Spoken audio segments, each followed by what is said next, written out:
अस्सलाम वालेकुम नाज़रीन, मैं हूं आसिफ जट। पाकिस्तान में इस वक्त बिजली के बिल जो हैं इतनी शिद्दत इख्तियार कर गई हैं उनके प्राइसेस के, मस्जिदों में ऐलान होने शुरू हो गए हैं कि अब अगर वापटा वाले बिजली का बिल लेने आए तो आपने बिल नहीं देना, और अगर आपका मीटर काटने आए तो आपने जो है मिलकर उनको मार कुट के भगाना है। अच्छा, ये अजीबो गरीब सी सिचुएशन हो गई है। मैं जब जनरल मुजम्मिल थे चेयरमैन वापटा, तो मेरी उनसे मुलाकात हुई थी। उनके टेन्योर में पाकिस्तान का वाहिद इदारा था वापटा जो इंटरनेशनली रैंक किया जा रहा था, और सबसे अच्छी परफॉर्मेंस पाकिस्तान के नेशनल इदारों में वापटा की थी। ये जब जनरल मुजम्मिल का दौर था। अब पाकिस्तान में ये हालात है कि वापटा वो वाहिद इदारा बन चुका है कि जिसके ऊपर लोग सिविल नाफरमानी पे उतर के आए हैं।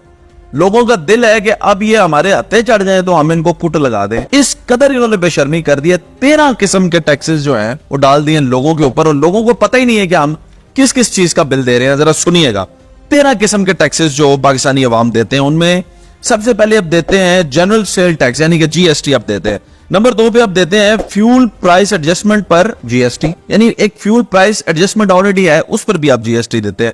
उसके बाद आप देते हैं फ्यूल प्राइस एडजस्टमेंट पर इलेक्ट्रिसिटी ड्यूटी, जिसे आप ईडी भी कहते हैं। उसके अलावा आप फिर से फ्यूल प्राइस एडजस्टमेंट पर वेरिएशन टैक्स भी देते हैं। 5वें नंबर पे आप देते हैं इस्तेमाल शुदा यूनिट्स की कीमत पर ईडी यानी इलेक्ट्रिसिटी ड्यूटी। उसके बाद आप 6वां टैक्स देते हैं टेलीविजन और रेडियो का टैक्स देते हैं। 7वां टैक्स आप जो देते हैं वो आप देते हैं क्वार्टरली एडजस्टमेंट्स का टैक्स। उसके बाद आप फाइनेंशियल कॉस्ट चार्जेस देते हैं। उसके बाद आप एक्स्ट्रा टैक्स चार्ज, अच्छा अब ये समझ नहीं आती ये एक्स्ट्रा टैक्स चार्जेस क्या होते हैं, ये आप 9वें नंबर पे टैक्स देते हैं, और इसका भी बाप टैक्स है। सारे टैक्सेस का बाप टैक्स जिसे कहते हैं वो टैक्स है फर्दर टैक्स। अब इस फर्दर टैक्स को कोई नाम भी दे रहे या कह दें कि ये जनाब हमारा जेब का टैक्स है या जेब खर्च है ये हमारी, तो फर्दर टैक्स भी आप देते हैं। उसके बाद जनाब 11वें नंबर पे आप देते हैं टैक्स विद होल्डिंग टैक्स, यानी विद होल्डिंग टैक्स के ऊपर आप टैक्स देते हैं। उसके बाद आप टैक्स मीटर रेंट देते हैं। एक वो मीटर है जिसको हमने खरीद कर अपने पैसों से खरीदा हुआ हमारा मीटर है, उसमें भी हम हर माह उसका रेंट देते हैं। उसके बाद हम इनकम टैक्स देते हैं। ये 13 किस्म के टैक्स है जो पाकिस्तानी अवाम पे लगाए जाते हैं। अब समझने की बात यह, पूरी दुनिया में चीजें जो है ना, जब वो हम ज्यादा इस्तेमाल करते हैं तो फिर उनकी कीमत में वो हमें कमी मिलती है। मिसाल आप बड़ी आसान सी देता हूँ, गर्मियां जा रही हैं, आम जा रहे हैं, आप अगर 1 किलो आम खरीदते हैं आपको 300 रुपए किलो मिलते हैं। आप पूरी पेटी खरीद लें 7-8 किलो की तो आपको वो सस्ती पड़ जाती है, क्योंकि जी आपने ज्यादा खरीदा है। यहाँ पे जो ज्यादा यूनिट इस्तेमाल करता है ना, उसकी मौत कैसे वाक़या होती है जरा ये सुनिएगा। 100 यूनिट जिसने इस्तेमाल की उसको 2472 रुपया हमेशा से वापटा का एक ही मौकफ रहा है। 100-200 यूनिट इस्तेमाल करने वाले पे असरअंदाज नहीं होगा। आप जरा सुनिएगा, 100 जिसने इस्तेमाल की उसका बिल आएगा 2472 रुपए। 102 यूनिट जिसने इस्तेमाल की वो 3511। और सीधा सीधा देखें आप किधर 2 यूनिटों का बिल वहां पे वो कितना ले गए।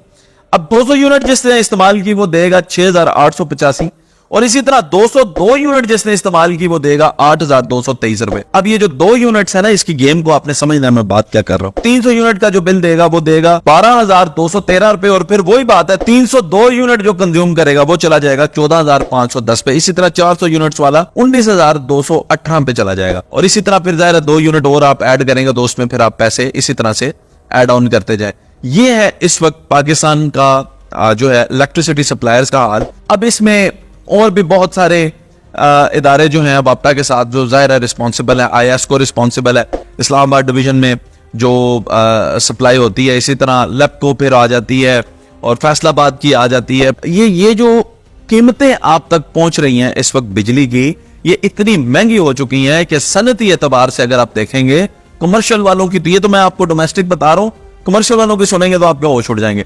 और फिर होता क्या है कि आपकी सनत मुतासिर होती है। वो यार वो तो चले कारोबारी हैं, अब गरीब आदमी, आपसे मैं पूछता हूं वजीर आजम साहब, मसला ये आप मुझे ये बता दें, 1200 रुपया मजदूर की दिहाड़ी 4 जुम्मे आप निकाल दें, 28 दिन का 1200 रुपए से अगर आप जरब दें तो 33,600 रुपए में से 4 बच्चे जिसके घर में हो और सिर्फ मियाँ बीवी हो। मैं आपको बड़ी मुख्तसर सी फैमिली बता रहा हूं, आपको पता है पाकिस्तान में जो गरीब लोग हैं फिर उनकी फैमिलियां भी बड़ी हैं, 4 बच्चे और एक मियाँ बीवी। अगर ये 6 लोगों की यानी जिसमें 4 बच्चे हैं फैमिली हो, आप बताएं अगर उनका बिल आ जाता है 20-22 हजार रुपए और उसकी 33,000 रुपए इनकम है, आप बताएं आटा, चीनी, घी, दालें, फिर स्कूल बच्चों की फीस, फिर कोई मेहमान आ गया, फिर कोई मजबूरी बीमारी आ गई, पेट्रोल भी उसने खरीदना है 300 रुपए लीटर। सर आपसे ये दरख्वास्त है कि हमें पता है आप निगरान हैं, आपका वोट से कोई ताल्लुक नहीं है, इस पाकिस्तानी अवाम ने आपको ना वोट देनी है ना आपको दोबारा मिलनी है ये मनसब कुर्सी, तो आपको जिंदगी में अगर एक मौका मिला है तो आप कुछ ऐसा कर जाए पाकिस्तान के लिए कि इस आवाम को रिलीफ मिले। इस वक्त पाकिस्तान की आवाम बिजली के बिलों से बहुत हद तक परेशान है। कई ऐसे वाकयात हैं कि मीटर काटने वाले लोग चले गए हैं और उनके साथ हाथापाई के मामलात भी देखे जा रहे हैं। पाकिस्तान की आवाम को उतना ही तंग करें जितना वो बर्दाश्त करते हैं, क्योंकि अल्लाह भी इंसान को उतना ही आजमाता है जितना इंसान के अंदर बर्दाश्त का मादा होता है। आप इंसान को उसकी बर्दाश्त से ऊपर मत लेकर जाए।